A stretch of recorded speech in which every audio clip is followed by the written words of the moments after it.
He's making a list. He's checking it twice. He's gonna find out if you're naughty or nice. Santa Claus is coming to town. Welcome to week 3. La Table helping you having a more sustainable, zen, calmer, and whole food Christmas. We're into week 3. Flies everywhere.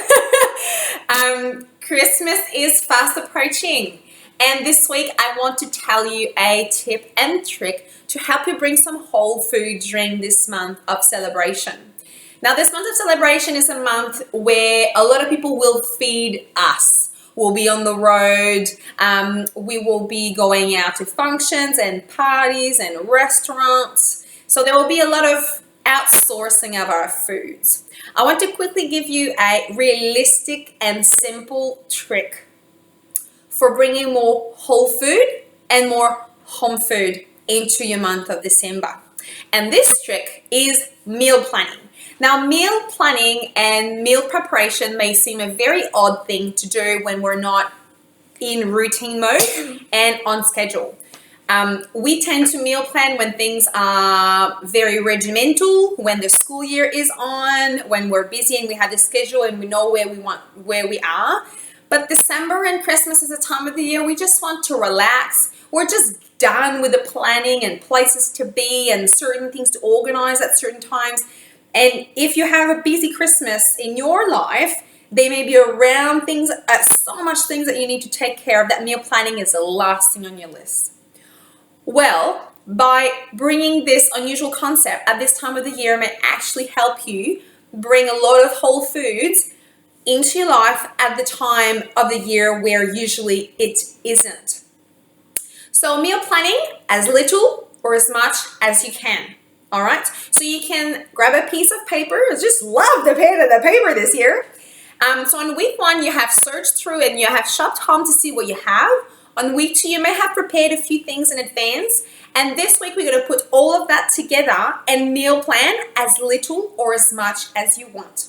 So with your pen and paper, you can just plan whatever you want. If you know that you're away 23rd, 24th, 25th, and you return on the 26th at home to an empty fridge, why don't you take a moment to plan what you're actually going to eat on the 26th? So you can say it's going to be hearty whole food breakfast, hearty whole food lunch and dinner, and what do you want to have?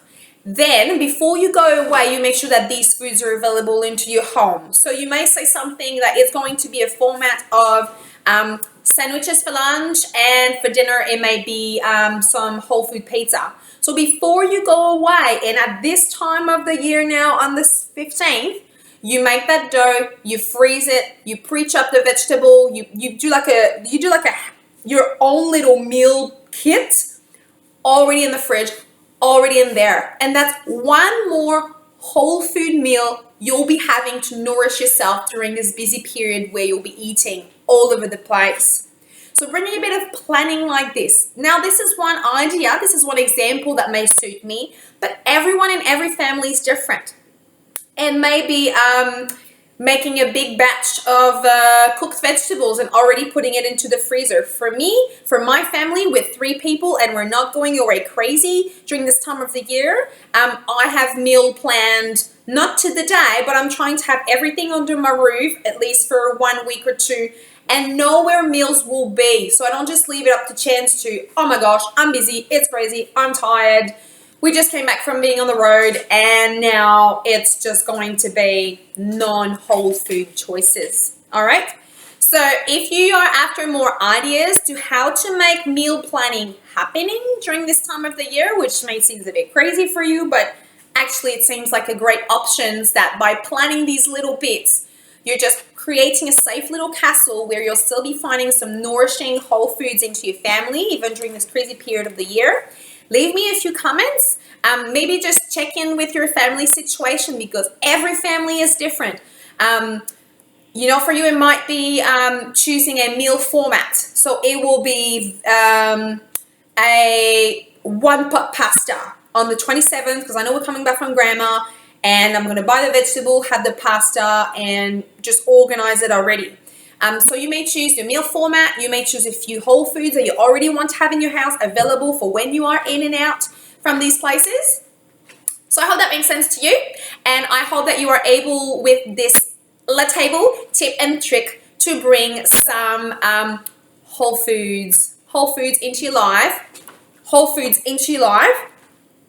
during this month of December by planning and organizing around your meals a little bit more. Have a good week and see you next week for some more tips and tricks.